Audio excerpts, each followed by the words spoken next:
listening to Boz, Panties, and Sports. I'm Spitface. Please welcome our host, the First Lady of Sports Talk in sunny Florida, Cheryl Smith. Good morning to you. Good morning, good morning. Good morning, everyone. Well, it's a little bit sunny here. We got a little cloudy days, but it's still, sunny Florida. All right. And for the peoples who's, to steal, because it's going to be a while, dealing with the aftermath of that hurricane, our hearts go out to you, and may y'all have a speedy recovery, So, definitely. Now, First Lady, it was just so much stuff happening. The Kimby Matumbo ended up being hospitalized with a brain tumor. The Yankees, I think they in for a serious, they melt down all over the place. The Astros, First Lady, I used to really love baseball. Now I still like baseball, mainly during the World Series. I kind of get hyped up. But 18 innings of baseball for one game, I don't know if I can hang with that. I went to some double headers when I was a kid, and that was kind of, and that would be long, even though it was a double header. But man, 18 innings? I'm like, that's too long. Too long. And, then Tom Brady got fined for roughing up somebody. But the thing that's, I'm looking at Robert Kraft, and now he's 81 and he got married to I think her name is Dana, and she's 47. Now, I've seen, we've seen, older guys, rich guys married, somewhat younger, 47. She ain't a teenager or nothing, but. I'm like, and she's a doctor. So I'm just going, hey, he can get free prescriptions for Viagra. He just write them out for him, Now, honey, I think you did. We went the extra strength for you. But, remember Johnny Carson. And, there was a point where you go, Johnny, why are you getting married? What's the point of getting married at this stage in your life? Here's crap, you're 81. What's the point of getting married? I don't get you going to have no children, other than the children you already got. So, I just can't figure it out. Maybe you can explain it to me. Why do they get married? I guess they wanted to be, some men just like being married, And the funny thing about it, at his wedding, they didn't even know it was a wedding. So he shocked them. They had no idea that they were going to a wedding. The people that attended, over 200 something, how many people were there, had no idea. I guess they just thought it was a party. But, that's called when they say keep it zipped up, they kept that one all the way zipped up. But congratulations, Robert.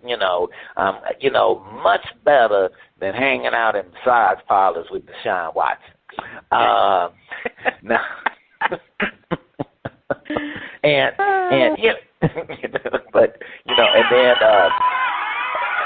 then I'm looking at my man Geno Smith, and I'm going, somebody sprinkle some magic. That boy playing good. But this week on Shout Out, we have music from Scarzeo. Will he find his shining star or get the cold feel of the mute button? First Lady, we're ready. What you saying? Each week we try to figure out what is going on in the sports world, not the plays of the week, more like the players of the week. Are they trying to tell us something? So we ask, what you saying? Fly, little birdie, fly. Time keeps on slipping into the future. Time keeps on slipping into the future. So I want to fly like an eagle to the sea. Fly like an eagle, let the spirit carry me. I want to fly right into the future. The little birdies known as the Crimson Tide wishes they could fly far, far away from losing to Tennessee Volunteers after scoring 49 points. Tennessee played like a team on fire and matched Alabama score for score. Miscues, interceptions, and penalties to win with time running out by a field goal for 52 points. Bryce Young played like a Heisman winner, but Hendon Hooker matched his brilliance. Was Nick Saban outcoached or simply unlucky? Is Bama a pretender or contender? Is it time to take the Volunteers seriously? And should Hendon Hooker be in the Heisman Derby? Marvelous Marvin Hagler, rest in peace. Bernard Hopkins, Roy Jones Jr., and Steve Miller Band are asking, what you saying? Well, I'm going to tell you, it was definitely a good game. I'm going to be honest with you. I didn't watch the game until the last 4 or 5 minutes left in the fourth quarter. But let's just say by beating Alabama, Tennessee snapped a 15-game losing streak. And, 15 games. The two teams combined for 101 points, which is the most ever in the rivalry and tied for the most in a top 10 matchup in SEC history. They really was balling there. That was a lot of points. Both quarterbacks were brilliant. But, Spitface, I have to say, Nick Saban was outcoached, or more specifically, I think Nick Saban made several mistakes late in the game. Mistake number one, when they were progressing, trying for a last-second field goal, Saban did not call a running play to force the Volunteers to use their last timeout. That timeout obviously came back to bite Nick Saban. You needed to let them use that timeout, so you needed to at least have a rushing play in those final moments. And secondly, they left 21 seconds on the clock. So if you had left the 21 seconds on the clock, it would have been okay if the Volunteers didn't have a timeout. But because they had a timeout, it became a problem. And, of course, they missed a darn field goal. But, it was a long field goal. It was a very long field goal. And thirdly, as Nick Saban stated after the game, their defense played too soft in the final 21 seconds. Let's face it. Alabama gave Hooker the chance to complete an 18-yard and a 20-yard pass that, to set up the game-winning kick. What was going on? Their defense, it was ridiculous. They did all that in 21 seconds, actually 20 seconds, because it was 1 or 2 seconds left on the game when they made the kick. So I just think they let that game get away. Saban got out-coached. He didn't do the things that we're used to Saban doing, and that's a tough game for them to lose. And, it's hard to determine if Alabama is a pretender or a contender. Now, if Bryce Young continues to be hurt, you can tell they're pretenders. But it was very encouraging how well he played, and he still was hurt. He really wasn't 100%, but he still played real well. And so if Bryce Young continues to play hurt, it may be a problem for the Alabama team. Now, Alabama is coming up in the toughest part of their schedule. And, so far, Tennessee was the first test. They didn't do well against Tennessee. So the next 3 games they play are top 25 teams in 4 weeks. And like I said, they already lost to Tennessee. They play Mississippi State next. They're ranked number 16, and that game is in Tuscaloosa. Then they play LSU. Now, they play LSU away. Now, LSU is not really playing well this year, but, it's always a tough rivalry because we're talking about SEC. And LSU, they play well against the Crimson Tide, so that's not always a give-me game, regardless of how LSU is playing. Then after they play LSU, they got to play Mississippi, and they play them away. They're ranked number 9. currently, the new polls come out today, so we don't, these are previous ranks. So if Alabama can win the next 3 games, then they are definitely contenders.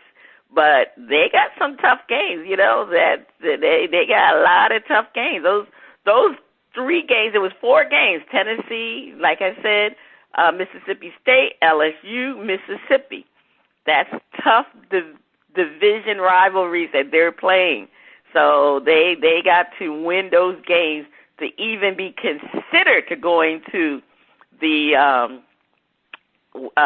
championship games.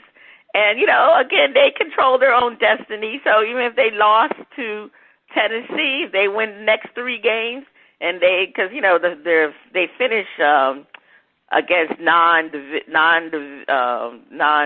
top 25 teams. They should win those games. So I really think Alabama will be contenders. But again, the next 3 games will determine that. Now, Tennessee was not on most pundits' radar. Definitely not on most pundits' radar. They still not talking about Tennessee, to be honest with you. They, when they talk about the championship level, who they talking about? Talking about Alabama, Georgia, Ohio, Michigan. Those are the teams that they're talking about. But they better put some respect on Tennessee's name, because this team is really, really good. And, as you can see, their quarterback, he really went neck to neck with Bryce Young. And his name is Hendon or Hayden? It's Hendon Hooker. Yeah, he's definitely should be considered for the Heisman Trophy Derby. Definitely put him there. And this team really needs to be taken more seriously than people have done in the past. And I think after defeating Alabama, they will definitely move up in the polls, and people will start to look at them seriously, because this Tennessee Volunteer team, they can put up some points. And, even though that was not a defensive game by no stretch of the imagination, you scored a combined 101 points.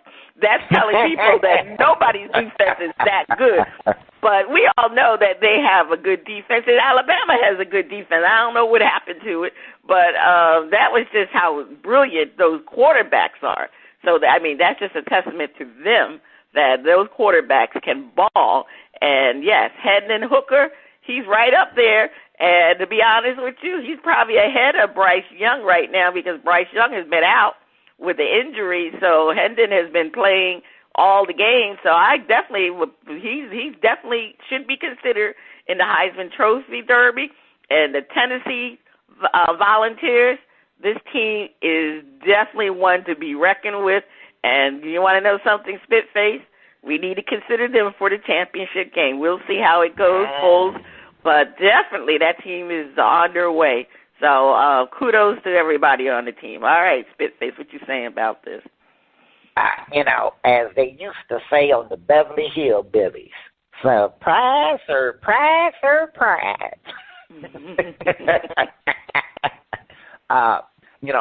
First Lady, I actually watched the game from the beginning and through the end.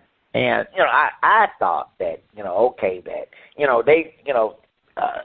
Volunteers, that they would score. But, man, they went hit for hit. That was a good old-fashioned barn burner. They was out there playing. And I really, both defenses, there were some mistakes and some miscues, gotta give them that. But really, I think that the offenses were just so powerful that the defenses were pretty much doing what they could. And I think that Alabama got away with a couple of breaks, because there were a couple of times when, I'll put it like this, Alabama had a particular cornerback who was wrapping his whole body around the receiver and didn't get interference calls. So they got a couple of breaks on defense and still couldn't beat them. So, but Hendon, I'm going, where he come from? Where has this boy been hiding? Because if there was a game where you wanted to shine, that was the game. Because that definitely elevated his status way up. And because he was balling. And he was balling, and his top two receivers did not play because they were out for injury. So he was balling with the other guys.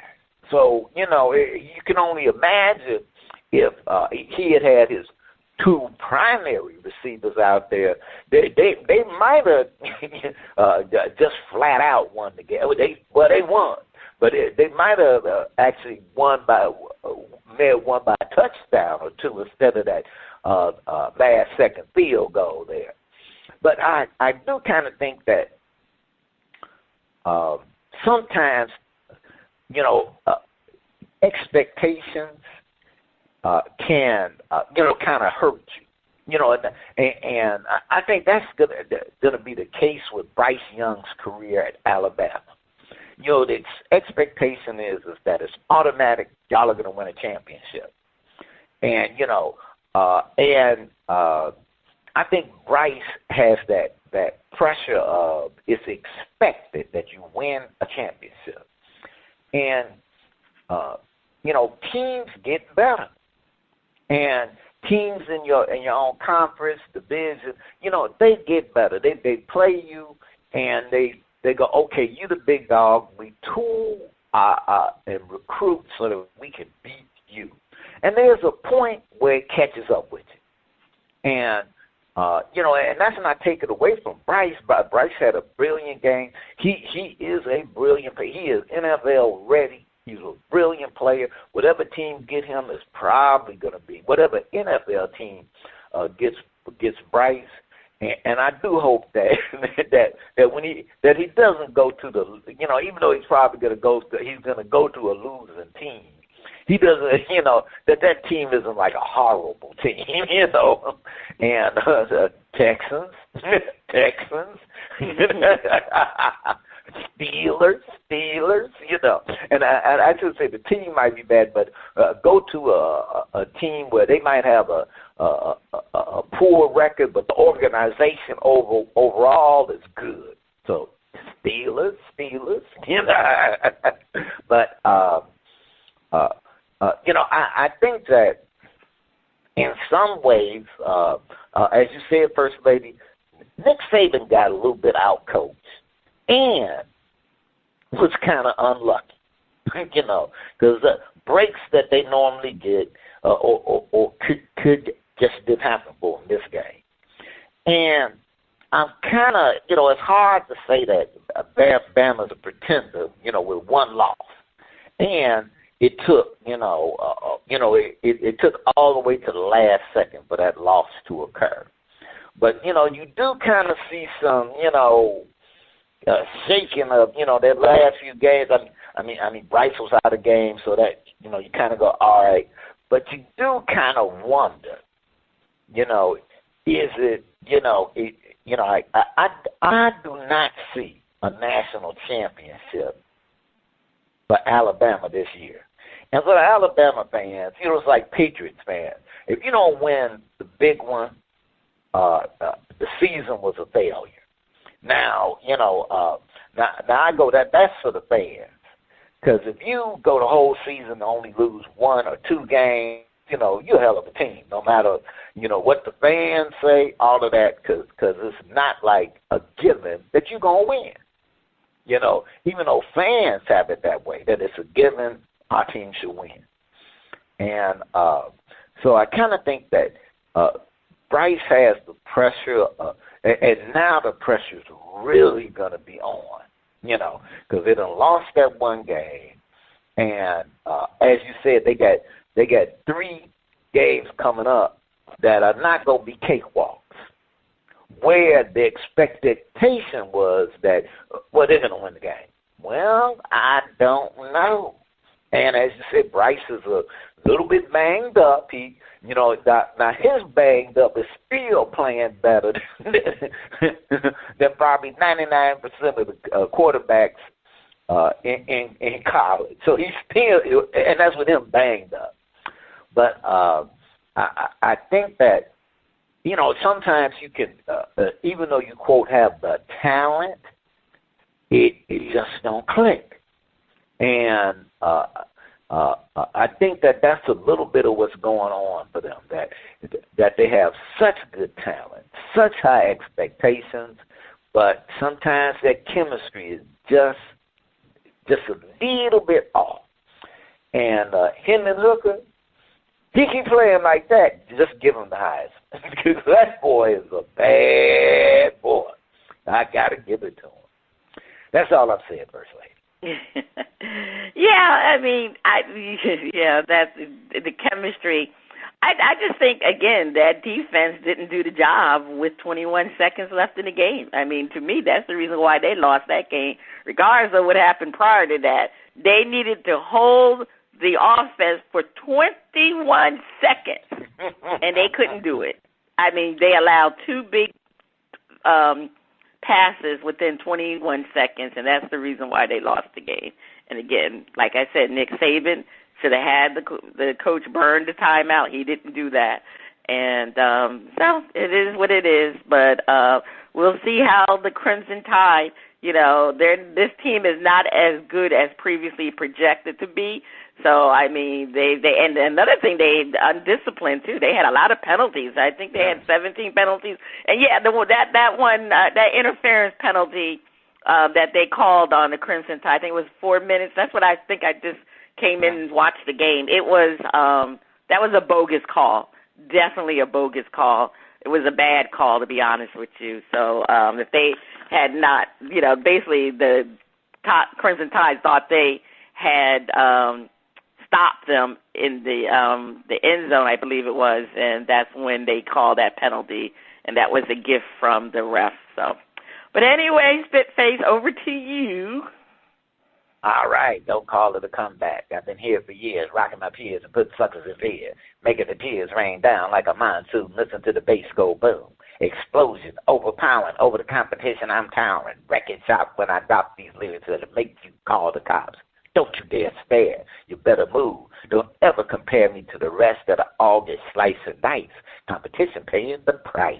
I'm gonna knock you out, huh? Mama said knock you out, huh? We are talking about the knockout punch to the Raiders' hopes of righting the ship after losing to the Chiefs. The Raiders were winning for most of the game until Patrick Magic Man Mahomes started working his magic, and they lost 30-29. The Raiders have a 1-4 record in the mean AFC West. Is there any chance they could end the season with a winning record and possible playoff berth? Is this a matter of having a new coach putting in a new system? Is there something else lurking beneath the waters yet to be seen? Should the Raiders start looking at drafting a new QB to replace Carr? Is there anything the Raiders can do, or are they dead team walking? Leroy Satchel Page, Walter Buck, Leonard, and James Cool Papa Bell are asking what you saying. First Lady, now, I'm not a Raiders fan. I have many friends who are Raiders fans, and they are disappointed. And I actually thought that the Raiders would be doing way, way better than they are right now. And, whether it's, I'm not sure I can blame, quote, the offense, but it seems like you can, spread the blame all the way around. The offense, the defense, the special teams, the coaches, everybody's just kind of discombobulated. So, it's like, I don't know. Maybe they should have everybody sit, go to sit on the couch and and have the guy with or the woman with the notepad. Now, how do you feel about losing? Because they got something going on, and I think part of it is that when you look at you can kind of say, look, they were playing the Chiefs. Mahomes. But, when you kind of lose that way, which you let a big lead just slip away, you always, that just puts a lot of doubt in how everything is being set up. And Bryce Young might be looking at going to Las Vegas.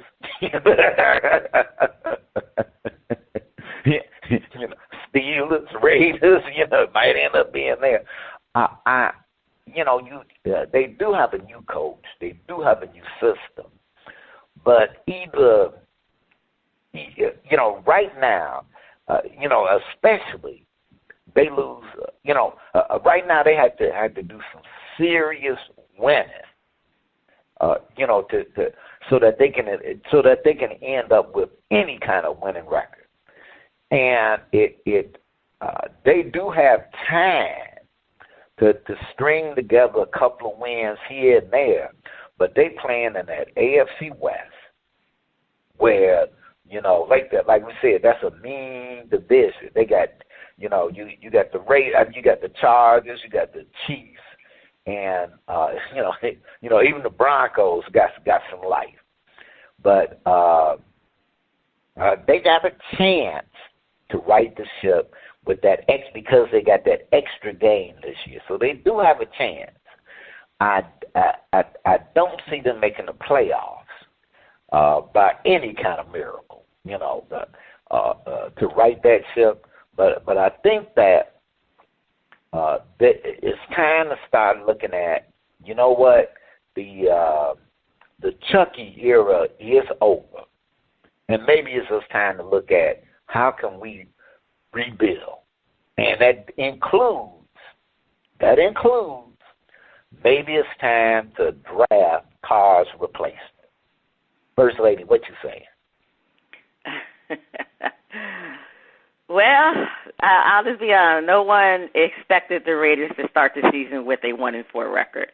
That is definitely clear. People and pundits expected a great year for this team, especially when they got Devontae Adams. He and Carr played together in college, and they expected a great chemistry between the two, and people just really had better expectations for the Raiders. But the Raiders are really facing a uphill battle to get into the playoffs. And, I was reviewing and I found some statistics. They said teams that start 0-3 have a very difficult path to the playoffs. They said it was only 6 teams of more than 106 teams out of 180 teams to start 0-3 since 1980 have made the playoffs. 6 teams of more than 180 teams that start 0-3 since 1980 have made the playoffs. They said since the turn of the century, only the 2018 Houston Texans started 0-3 and then climbed and then clinched a playoff berth. So, let's see. It is darn hard for the Raiders to do anything different from what the statistics say. However, there still is a great chance that they can go on a winning streak. Not saying that they're going to make the playoff, but the next 3 games are with the Texans, the Saints, and the Jaguars. Then they have the Colts, the Broncos, and the Seahawks. So to me, these next 6 games on their schedule will tell the story whether the Raiders can turn their season around. We ain't not even saying trying to get to the playoffs, just to turn the season around to look respectable. That's the key, to look respectable. They're having issues because of the new system. I would say that, they're taking their time to learn the new system. But let's face it, Derek Carr has not been playing well at all. And he's every year we say that Derek Carr is a good quarterback. He has potential. It's always his weapons around him.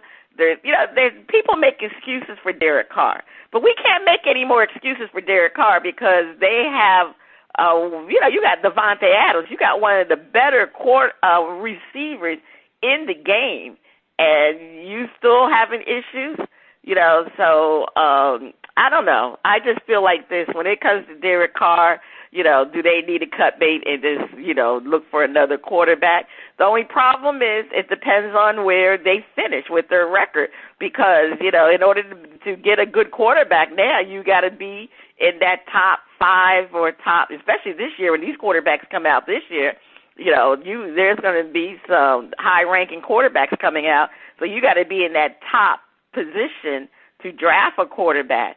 So they, depending on what their schedule, depending on where they end up, they're probably not going to be in that that draft location to get a good quarterback. So to me, they kind of stuck with Carr because really, who's out there? I mean, if you think about it, look at Seattle. They got Geno Smith. Now, it's good he's playing well, but you got Geno Smith. What's his name? Mariota is playing for the Falcons.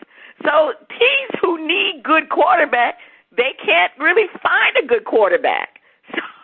So you're stuck with those type of quarterback. So I'm basically saying that to me, Carr has the potential to be better than Geno Smith. He has the potential to be better than Mariota. So what is it with Carr? That's the whole thing. Is it the offense? So I know they have a new coach. They've been switching their offense because of the fact that Gruden left. Then the person who took over for Gruden, things might have switched. So, it's been transition for Derek Carr. I'm not trying to make any excuses for him, but a lot of it falls on Derek Carr. He just got to do better, and the offense just has to do better. And they got to be better. So, like I said, the next 6 games will determine if the Raiders are a dead team walking. And all I'm saying is this.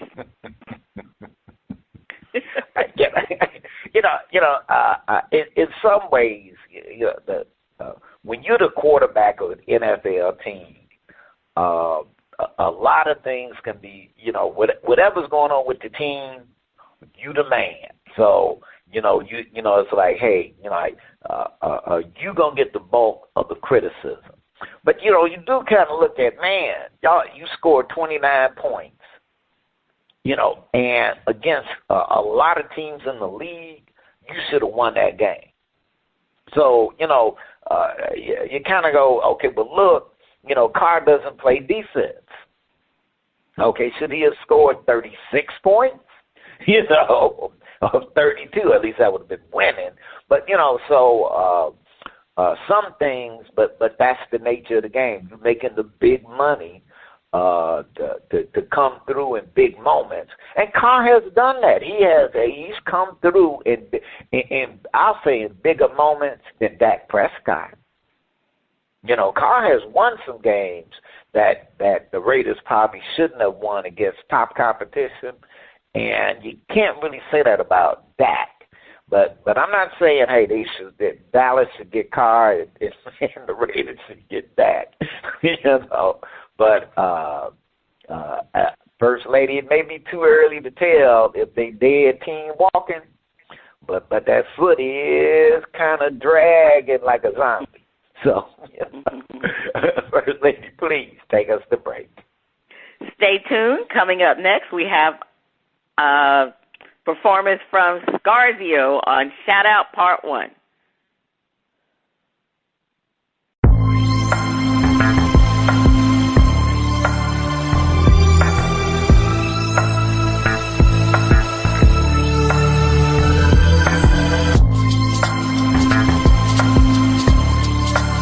The music flows in from around the globe to get a shout out from the panel. First Lady, I can't wait to hear the music from Scarzeo. On Shout Out, we feature new independent artists who are looking to find their shining star. If we like what we hear, we'll give the track a shout out. If we don't like it, we hit the mute. Today we are featuring Scarzeo from Atlanta, GA. They say, quote, born Delroy Fleming in St. Thomas, Virgin Islands, Scarzeo is a straightforward, energetic artist who says what's on his mind without holding back. He has been rapping professionally for 8 years, but his love for music and the potential lifestyle it offers piqued his interest way before. All right, DJ, let's hear Crisscross. Started out with selling dope, then I started selling hope. Pray I'm never going broke. Mama told me never choke, never talking to them folks. If there's ever beef, we get them smoked. Scarzeo run on the road. I got that bust down rollie, I'm a big dog. And my bitch been popping with no lip gloss. They saying Black Lives Matter, let me live, dog. They said the game in the game, so don't get crisscrossed. I got that bust down rollie, I'm a big dog. And my bitch been popping with no lip gloss. They saying Black Lives Matter, let me live, dog. They said the game in the game, so don't get crisscrossed. They saying long live Milo, I done seen it on the gram.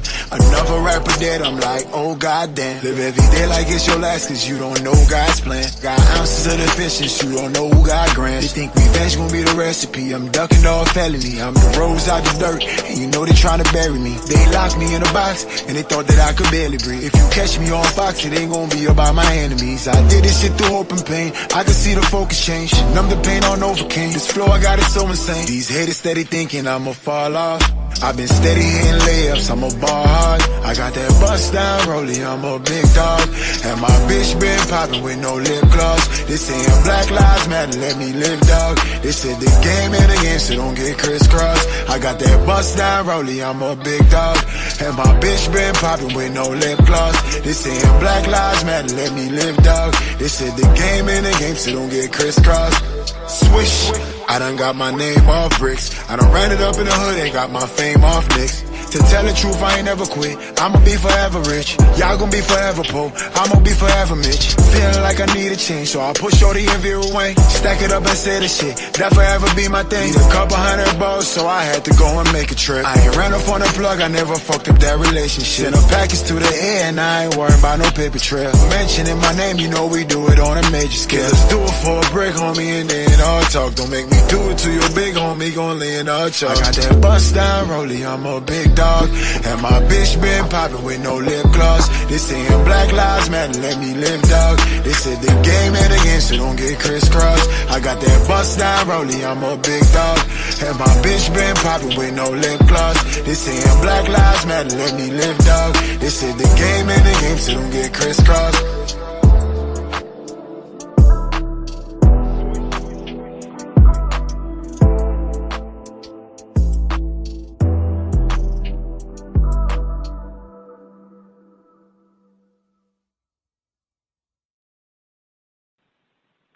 Okay, that's Scarzeo with Crisscross.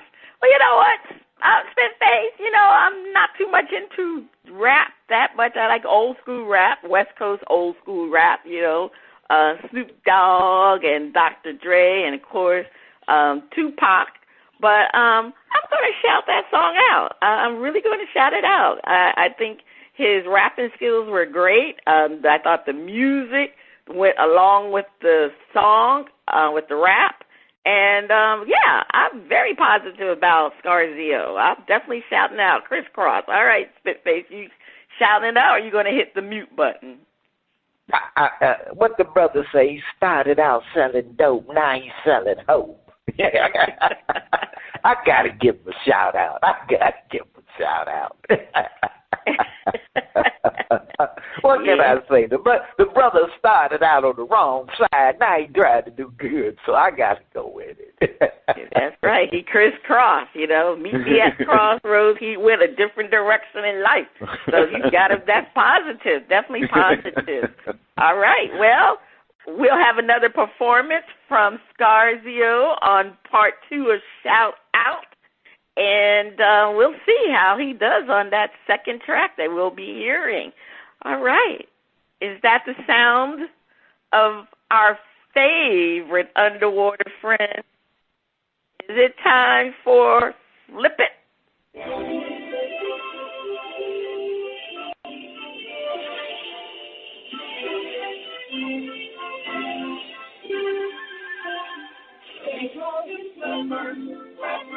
faster than lightning. No one you see is smarter than he. Angry and splendor, live in a world full of wonders, flying there under the sea.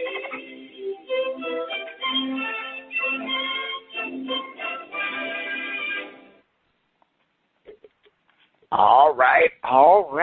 It is time for the bed, where our host defend a point and then flip the script and defend the opposing view. The Bears lost to Ron Rivera and the Commanders, and Justin Fields showed some sparks of potential. Is it too early to say Justin isn't a franchise QB? Defend. The Bears need to hope they get Bryce Young in the upcoming draft. You know, First Lady, I'm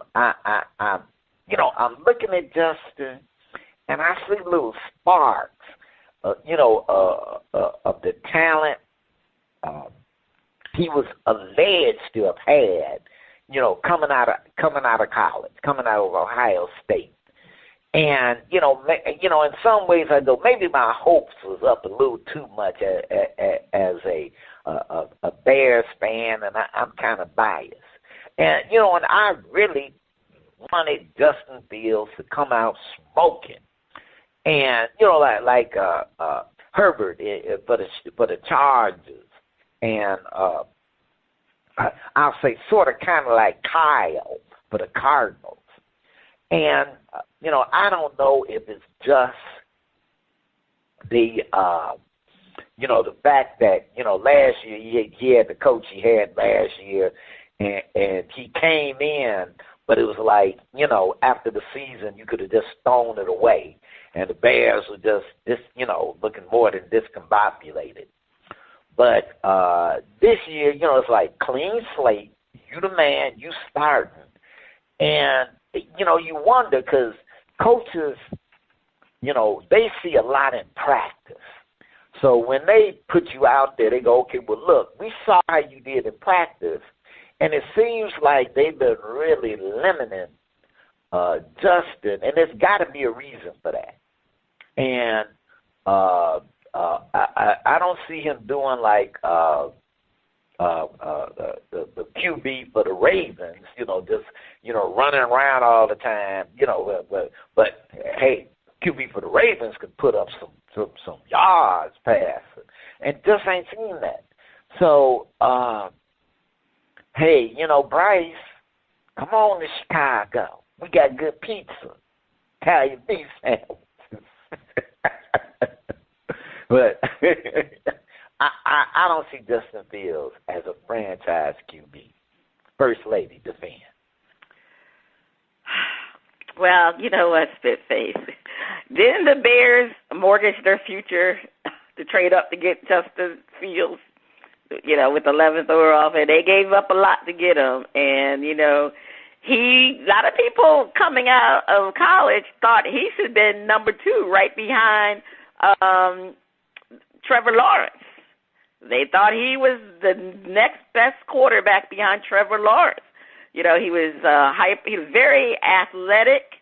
He had a great college production, and he was supposed to help the Chicago Bears. He was supposed to be the quarterback that they never had. You remember the Bears never had a decent quarterback. Even in the years that they were winning, they never had a great quarterback. Hey, say it Lundgren. Yes, right. So people thought Justin Fields was going to be it, but we haven't seen that so far. The issues with Justin Fields is, he has a tendency that he doesn't really focus on seeing the entire field at a time. Basically, he goes for those big yards. He holds on to the ball constantly too much. To be honest with you, in the 18 games so far in his NFL career, he's been sacked a total of 59 times. That's a lot of times. face. It said he averages 3 sacks per game. I mean, that's a lot. So basically what's happening, Justin Fields is not reading the defense and not recognizing when to go to the second and third option. Now, as a quarterback, you have to be able to make those quick decisions. You always got to be able to scour the field, assess the situation, assess the defense, and then make your decision quickly. Well, Fields doesn't do that too much. That's why he holds on to the ball. So I guess what it's trying to say about Fields, and I hate to say this, he doesn't have a quarterback IQ. I hate to put it that way because, you know, they have talked about so many black quarterbacks in the past that was one of the problems with black quarterbacks, that they didn't have the smarts, the IQ to play the position. Well, unfortunately, that's Justin's problem, spit face. He has all the talent, super talented. He can throw. Now, he got a darn good arm. He can really throw that ball. But he doesn't have the IQ right now to play quarterback. He has to learn to be able to get that ball out quickly, make quick decisions, be able to assess the field, be able to recognize the different defenses. So he has to learn how to do that. Now, for some reason, it didn't have a problem when he was in college, but you're not in college anymore. You're in the pros right now. So you got a lot of defensive players that are just as fast as you are. And that's what happens when these quarterbacks get to the pros. These other defensive players are just as talented. So that's one thing Justin Fields needs to work on, his mental IQ, mental toughness, mental IQ on learning how to play the game from the quarterback position. So that's what's happening. I hate to say it. He's not really ready for the pros. So the Bears, they need to look twice and not be nice to see if they can get Bryce. All right. Well, we're going to flip the script in the then. Justin has a new coach and 14 players who are rookies or second-year players starting on his squad. They are growing together as a team. You know, looking at it, just to kind of really look at things, this is Justin Fields' true rookie season. This is actually his rookie season. And he's got a lot of rookies and a lot of inexperienced players starting around him. And he's got a new coach.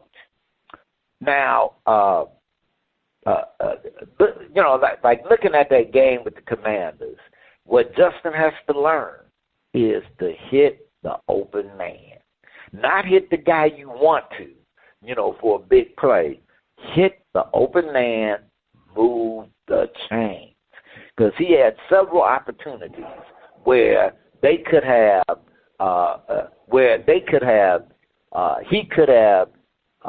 hit the open man for a first down, but he was trying to make a big play down the field. And he's just got to learn that. Now, I think he can learn that. That's where coaching comes into play, where the coach sits up there and says, okay, look, we got to have you work more on getting those hot reads so you can dump that ball off. Because there were players who were open. They were there, hey, I'm here, and you trying to get this guy 30 yards down the field. But, hey, I can get that first down and move the chains. And, you know, oftentimes, especially for rookies, because really this is his rookie season, their focuses so much on the big play that they're trying to avoid what they would call dinking and dunking down the field. Tom Brady did not come out slanging the ball. No, he was dunking and dinking down the field. And then as he started to, get better as an overall player, then you see the long balls get thrown. But, just like Joe Montana. Joe Montana, for a couple of years, the rap was, oh, he can't throw the long ball. You know, that West Coast offense, they just dinking and dunking. But he was winning games. And then all of a sudden, You know, it was like overnight. The light switch went on, and then all of a sudden Joe was making big plays on him. So the Bears are a young team that the whole squad is having to learn. And I actually think they got the right chemistry to grow together. So, Justin, you got a shot. You know, they ain't got to go, and you are not Mitch Trubisky. Justin is not Mitch. So, hang on in there, Justin. First Lady, defend. Well, I mean, let's face it. What can you say? They have a young team. I mean, they're playing 14 rookies or second-year players. I mean, that's a lot for a team to play without having veterans. And the Bears team is revamped from the top of the organization to the bottom of the organization because they needed to weed out all of the problems they had with the organization. And they're starting from the bottom. That's what they're doing. They had to revamp the entire organization, and so they're in a growing phase right now. And Fields has potential, and like you said, I mean, the problems that he currently has with, like I said, being able to read the defenses and understand the game a little bit better. That comes with time, that's something that he's going to have to work on. That's part of what they wanted. What's his name in the Cardinals quarterback? You need to get Kyle. and read Kyle. Yeah, they wanted him to study, to read. That's what Fields needs to do. He needs to learn to go over learn the nuances of the game. So, that's going to come with time. But also, you got to give Fields a break because, according to Football Focus, Fields is working with the worst receiving core in the NFL. The worst receiving core in the NFL. That's saying something. So he has this arm, but he can't get it to anybody because the receiving team is not great. They just can't seem to get open for him to get the ball to. So that's the reason why he's getting sacked. I actually watched their last game because it was a Sunday night game. Yeah, that was a boring game, but he just couldn't. He was back there. He just couldn't get open because none of the receiving team knows what to do. I mean, they're not great. So when you have a quarterback that can throw the ball, maybe has issues reading the field, but at least he can throw the ball. The receivers just can't get open. So, look at some of the other quarterbacks that had issues.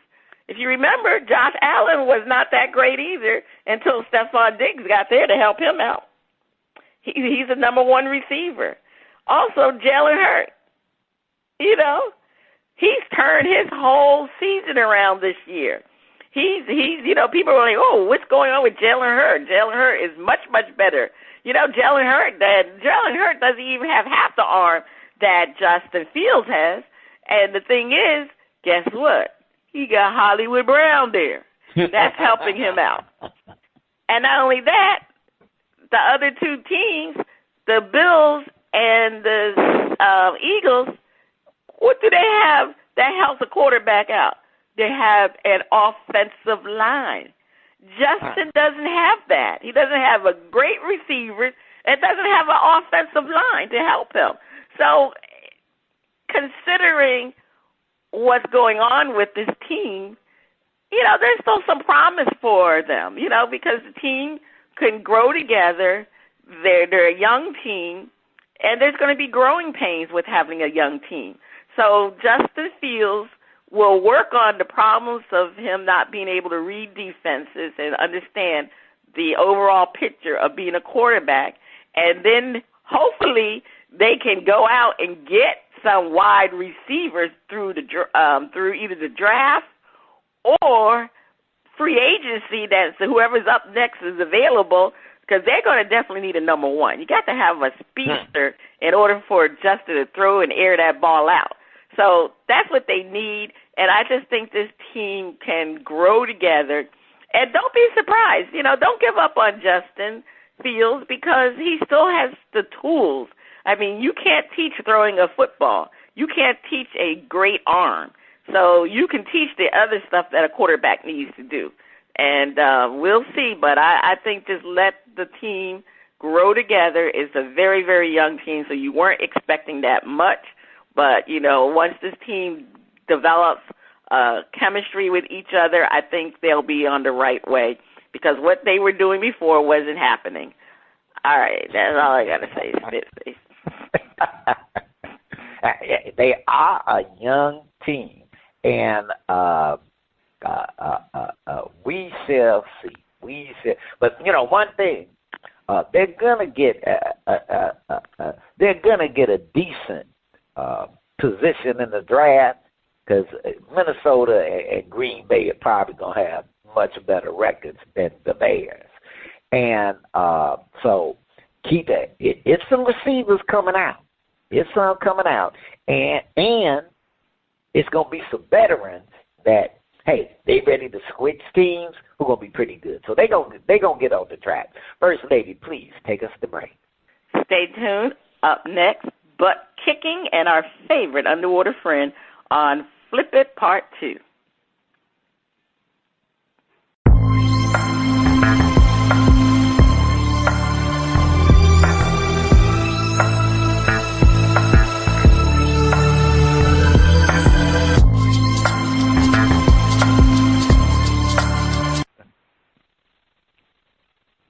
Welcome back. You are still listening to Bras, Panties, and Sports. Let's see what's happening on Butt Kicking, where we look at all things in the world of combat sports. All right, Spitface, it's time to take a MMA quiz time. Anderson Silva, one of the flashiest and most creative strikers in UFC history. Anderson Silva is on the short list of fighters in the conversation to be called the greatest of all time for the way he dominated the middleweight division for so long. All right, take our quiz to test your knowledge of his fighting career and life outside the cage. All right, here we go. Which fast food chain did Silva work before his professional fighting career? Taco Bell. Taco Bell. Okay. The choices were Burger King, McDonald's, Taco Bell, or Wendy's. And you say Taco Bell? Nah, Burger King. He said, have it my way. He went to Burger King. All right, let's move along. Out of Silva's 11 losses, how many were by knockout? 0, 3, 4, 6. What's your answer? 4. Nope. 3. 3 were by knockout. All right. Which 2009 MMA film did Silva star in? Never Back Down, Never Surrender, Red Belt, or Fightville? Did he star? In a film? Well, I don't know if he starred or he made a cameo. It was an MMA film. That's right. They said an MMA, not a studio release. No, MMA film. Did he star? Which 2009 MMA film? Well, it was a movie still. Yeah, but it was MMA. It wasn't like I'm gonna go with Never Back Down. Nah, it is Never Surrender. All right, you're not doing too well, Spitface. Let's see if you can try to redeem yourself here. Silva's record for longest UFC title reign lasted how many days?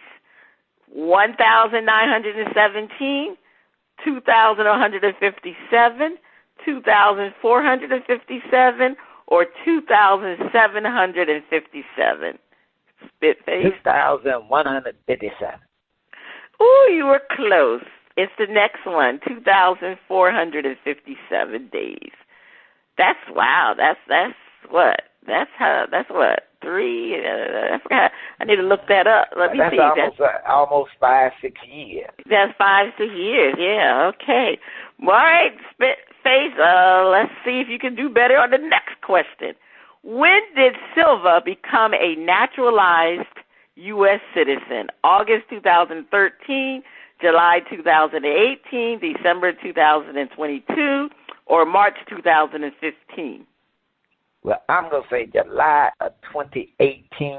And for some of y'all, a naturalized U.S. citizen is a U.S. citizen. All right, yay. But you went through all the hoops to become a citizen, and you are a citizen. You just can't run for president.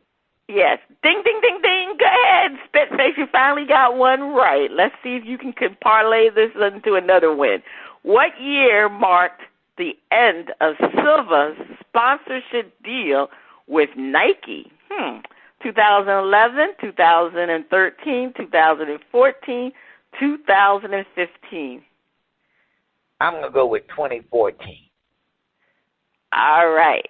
You're right again. Ding, ding, ding, ding, ding, ding, ding. All right, Spitface, congratulations. You got the last 2 questions correct. And so, well, you know a little bit about Silva. All right. All right. It's time for our favorite underwater friend. It's time for Flip It.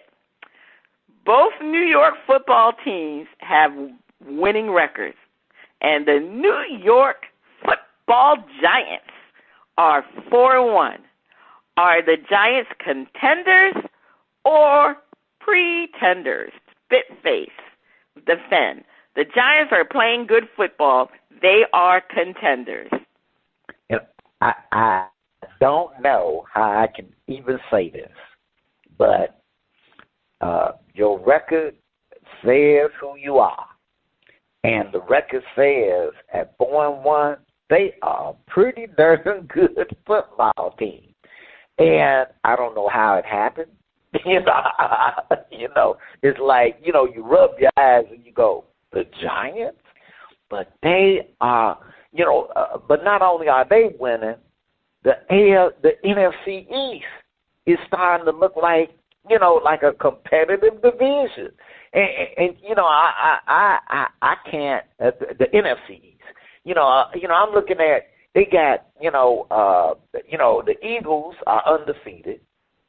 Dallas, without Dak, is 4-1. The Giants are 4-1. And now the Commanders, they just kind of hanging around, looking to be spoilers before Ron Rivera gets the axe. But, your record says who you are, and these boys at the moment are contenders. Okay, yeah, you're right. I mean, I said the same thing, Spitface. Your record says what you are, right? And if your record says you're 4-1, that means you are a contender. That's true. And the reasons why they are contenders, because let's look at this team. What can you say the job that Brian Daboll has done?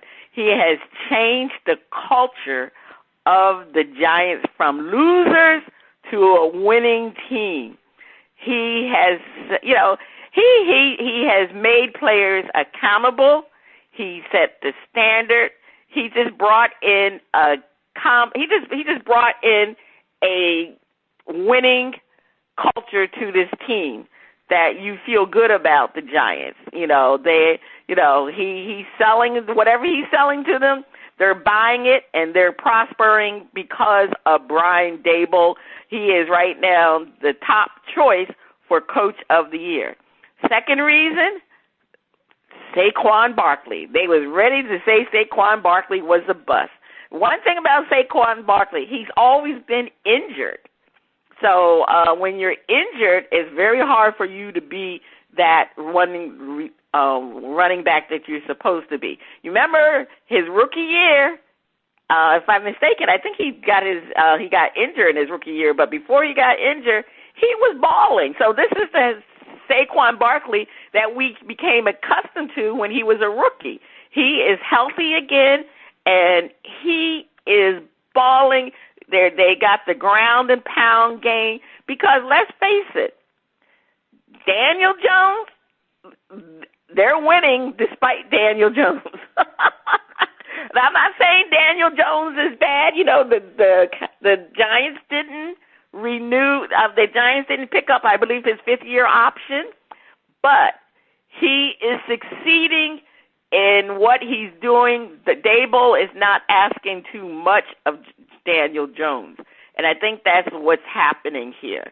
And I think what he's doing, he's working with the skill set that Daniel Jones has, and that's the reason why he's done well. Brian Dable is a quarterback whisperer. You know, look what Dable did for Josh Allen. Remember, he was the Buffalo Bills offensive coordinator, and he really helped Josh Allen, who people really had said, you know, he wasn't that great of a quarterback. Matter of fact, you remember when he came out with all the other quarterbacks, right? He came out, he was not touted as a great quarterback, and now he's one of the better quarterbacks in the league, and that's because of Brian Dable. So I just think right now this Giants team, and like you said, Spitface, they're in a division. Who would have thought that division, the NFC East, would be a decent division? Not even decent. The teams are doing well. You got the Eagles that are what? The Eagles are 5-0. The Cowboys are 4-1, and the Giants are 4-1. I mean, come on. Who would have thought the NFC East would be the top division in the NFL? I mean, man, if I were a betting person, I wouldn't bet that because I'd darn sure lose my house. I would have thought that, but it happens. So, hey, you got to give kudos. So I'm definitely saying that the Giants are definitely contenders.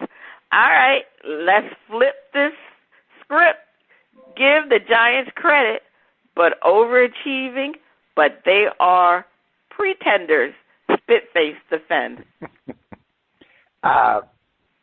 Sooner or later, the disparity at the quarterback's position is going to manifest itself, and your record says who you are, but also who did you play to get those victories.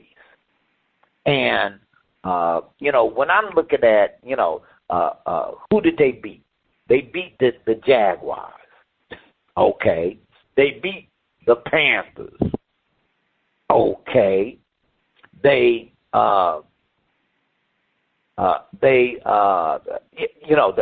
beat the Jags and the Panthers. So that's sort of like a kind of a easy win for them. And now they did beat the Titans, but they beat the Titans the first game of the season, and the Titans were looking horrible. And they lost. Now they did beat the Packers, but we kind of suspect on what's going on up in Green Bay. So give them a little props there, but they lost to the Cowboys. So I kind of think that it's too early to say that they are contenders, even though their record is what it is. But I think that Saquon is balling out, which is great. He needs a good season. But at some point, other teams, especially other teams' defenses, are going to figure him out.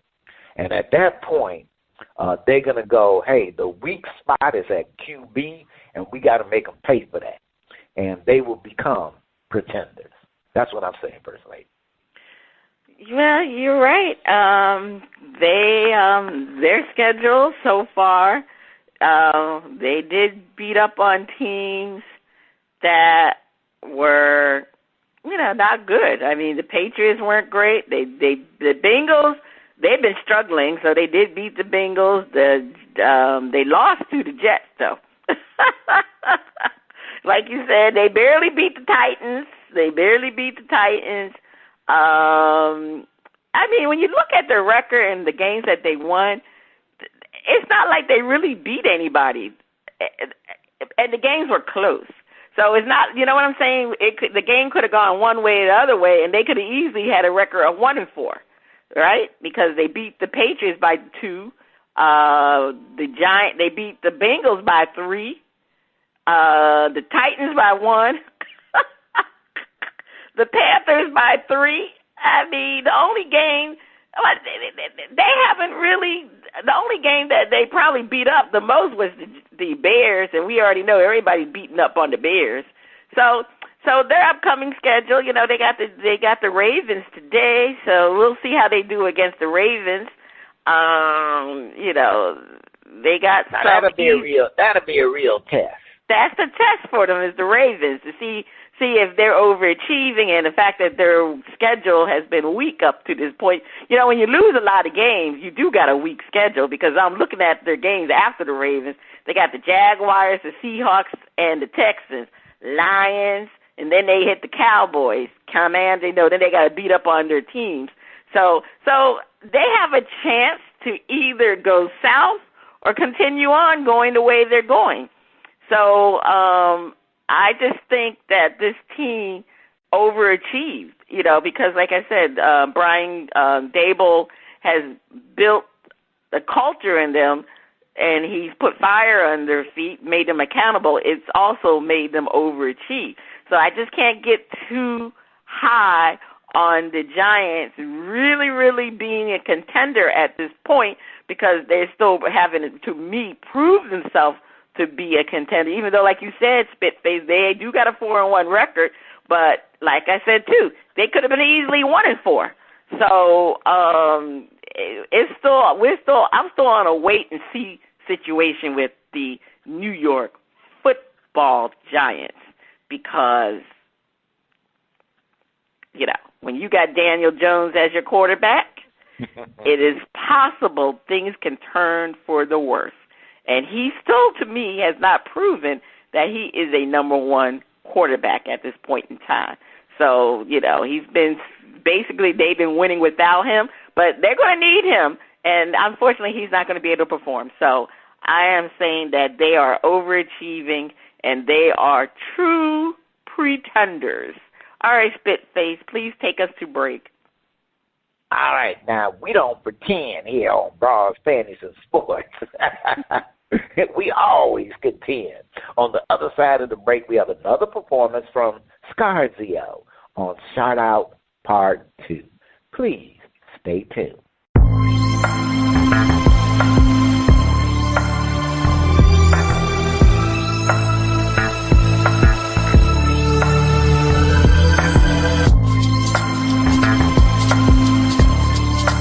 Welcome back. The music flows from around the globe to get a shout-out from the crew.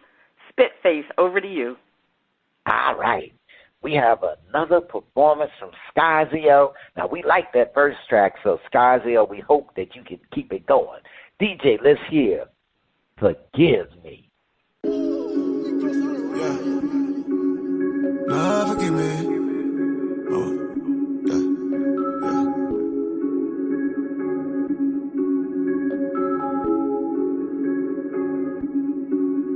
Every day, mama pray I would stop moving that way.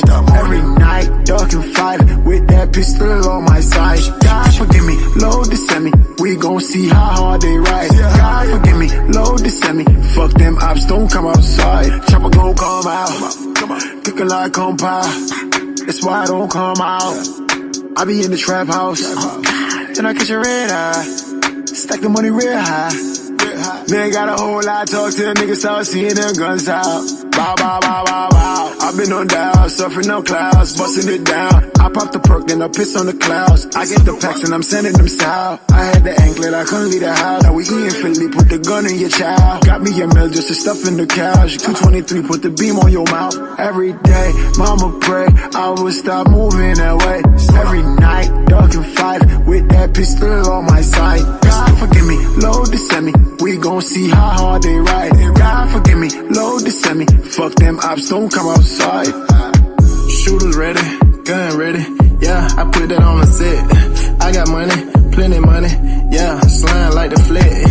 Yeah, the money on your head. Shooter pulling up, they shoot you till you're dead. I got young nigga, no, they ain't scared. Anything for money, nigga, know they dead. Nah, and I ain't got a flip. Came from the hood, I'm a vet. Ride in the hood in the vet. And I got all the respect. Know that. And your whole, I know that. For sure that. You don't really want every that. Day, mama pray, I would stop moving that way. Every night, duck and fight with that pistol on my side. God forgive me, load the semi. We gon' see how hard they ride. God forgive me, load the semi. Fuck them ops, don't come outside. Don't come out. Yeah, don't come outside. We gon' see how hard they ride. Yeah, don't come outside. What's that?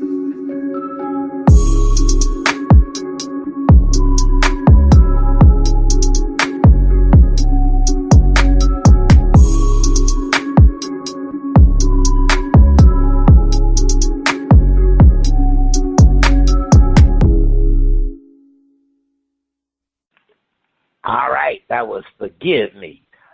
First lady, I'm going to shout it out. I thought it was a kind of a little smooth track there. And the brother got a nice little style, so I'm shouting it out. What's your verdict? I want to shout it out, but you know how I am. The use of the N-word. There was a lot of cursing. It was a little bit more gangster this time around than the first one. The first one, I just thought I preferred the first song. You know, the first song had a lot of better flows. The music was better. This one was gangster rap. But you're right, he does got a nice style, but I'm going to shout it out reluctantly. All right, a reluctant shout out because of the the adult language. Okay, that is the end of shout out. If you like what you heard from Scarzeo, check him out at Scarzeo.com. He spells that SCARZEO and Old Grumpy Radio Network.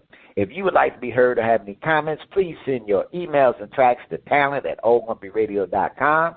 First Lady, over to you. It's all right. Well, the hardball picks. We will be doing that will resume with the World Series. Baseball's been doing well considering. All right, so now let's get to the NFL pigskin picks. All right, so we have 2 weeks of picks to provide. So from week 3 of the NFL, Dizzy Mack led with 450,000 points. Spitface, you came in second with 200,000 points. And I was bringing up the rear with a minus 700,000 points. And we didn't have any picks for week 4, but for week 5, we did have picks. And Spitface and me, we were tied with 750,000 points. Dizzy Mack went way back, way down with a negative 1,250,000 points. And he lost that upset. He won the third week he won with the upset game. The Colts beating the Chiefs, but last week he lost with that upset game.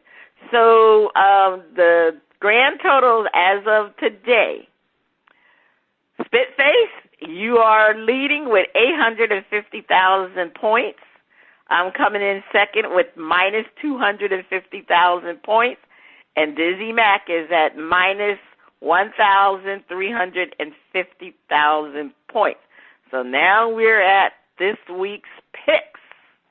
Week 6. Jets versus the Packers. All right, these points are going to be either 250,000 or minus 250,000.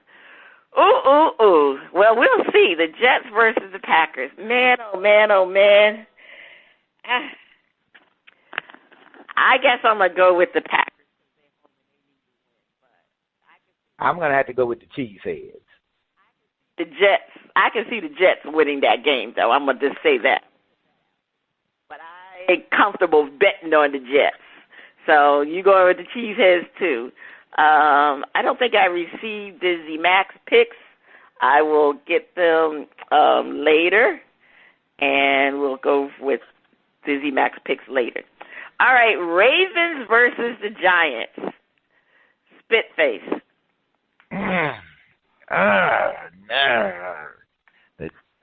I'm going to go with the Ravens. All right. I'm going to go with the Giants. I think the Giants are for real. We'll see how they do. This is the test.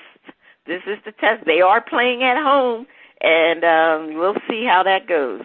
All right, Bills versus the Chiefs. Oh, yeah. I am going with the Chiefs. Spitface, Who do you have? Now, it's hard not to go with my homies at home. But you know what? Sometimes teams get a little... I'm going to go with the Bills. All right. They got great games this week. Cowboys versus the Eagles. Fly, Eagles, fly. Spitface, who do you have? I'm going to go with the Eagles. You going with the Eagles? All right.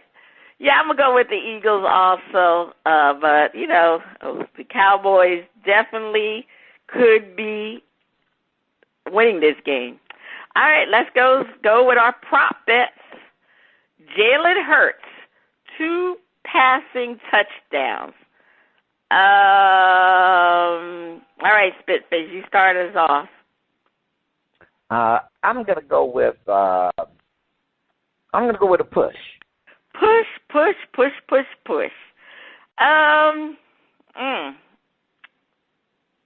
That's passing touchdowns. Ooh. Yeah. I'm going to go over. I'm going to try over. I don't know why. It seems like 2 would be enough for him, but I think this is going to be a high-scoring game for some reason. Okay, that bad man, 200 passing yards. All right, I'm going with over. I mean, it's about time he gets over it. I'm going with over. Personally, I feel the same way. Come on, dude. It's about time for you to, to have a big one. So I'm going to go with the over. Yeah, that one, too. I could bet my house on that one. That definitely.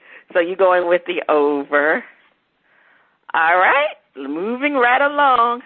Tom Terrific, 2 touchdowns. Now this is the thing here. I mean, who they playing? I got to look to see who they're playing. But Tom Terrific has not been terrific, to say the least. They've been very stagnant with their offense. I'm going to say push. What are you saying, Spitface? I'm going with the push. Yeah. I don't see Tom getting over. They haven't. I don't see it. Bills Chiefs 48. Actually they're playing the Steelers. And give me 1 second. Do I want to go ahead and go with the over on that? No, I'm going to go. They playing this. Yeah, I'm gonna say push. All right, Bills Chiefs 48 combined points. 48, so that's like 20. I'm going to go over. Spitface? I'm going to go under. All right, Cowboy Eagles 40 combined points. Spitface? I'm going to go with the over. No, I'm going to go with the under on this. I think this is going to be a defensive struggle. That's like, it could be, well, no, he's going 14 and 14. I think 14 and 17, 14, 17. You're looking at a low-scoring game. Okay. Well, wait. But even if it's a 14 to 17 game, that's still 40 points, right? No, 14 and 17. My math is that's only 31 points. Yeah, no, I'm going under. I'm definitely going. You said under too or over? I'm going with the over. For the Cowboys Eagles. Okay. All right. Moving along. Bronco Chargers, 35 combined points. I'm going to say over, and it's mainly going to be more of the Broncos. I mean, of the Chargers, not the Broncos. So I'm going over. What about you, Spitface? So you're looking at 28-7. I think it's more going to be the Chargers scoring, mainly those 35 points. You know, I think Mr. Wilson's going to work a little magic, so I'm going to go over. Mm-hmm. I think the Chargers will win the game, but I kind of think he'll throw a little bit. He'll make it competitive. Oh, okay. Steelers upset the Bucks, and I'm going to take that one. You know what? I'm going to take it. I usually don't. I'm taking the Steelers, yes, to upset the Bucks. I'm going to take a flyer on this one. Yes. I'm passing on the. You passing? Yeah, you passing. You always pass. I have a feeling the Bucks are not that great. Tom hasn't been playing well. Tom is in the midst of a divorce. He came to Robert. What is it? I forgot the owner's name, but anyway, he went Robert Kraft. He went to his wedding as a solo person. Giselle was in Miami at the lawyer's office, and they said both of them have lawyered up. So Tom not looking well there. So I'm going to go with the Steelers, and they're under the hot seat, so they need to have a big victory. All right, Spitface, what is your top story to watch this week? The New York Yankees.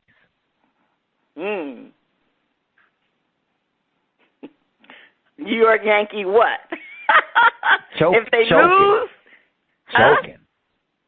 Who? Choking. The New York Yankees. Oh, so you think they're going to lose today? They playing I don't know, but if they do, they would have had a big choke. So I think that's on the line. Yeah, I watched that game, man, last night. Oh my Lord, they gave up those 3 runs just like that, and it's not great single. I mean, they didn't have the relief pitching. That was the problem. Didn't have one of their aces is injured, so they had to put somebody out there who's really not known for being a final reliever. So it showed. All right. My top story, well, I got to go with the NBA because guess what? It's opening week for the NBA. The NBA is back. It's as a sports fan, October is the best month because that's when all of the major leagues are in play for the month. It's only 1 month because in November, if I'm not mistaken, the baseball doesn't go to November. Usually by November, they've already had the World Series. I have to look at that now because they've extended so many times. Actually, it may go to November now because they've, with the wild card, they had the best 3, and so it might go to November now. But regardless, we always know October is a sports fanatic favorite month. So I'm looking at the NBA, the start of the NBA season. That's what we're going to be talking about. All right. Join us. Actually, no, I wanted to go over interesting situation regarding one of the players, Jalen Hurts. Jalen Hurts has an all-female management team. You're talking about women brokers in the world of sport. Let me go over Jalen people. His agent is Nicole Lynn. His marketing person is Rachel Everett. His communications management team is Shamika Simmons-Winter. His second communication management team is Chantel Roman. And his management team is Jenna Malparas.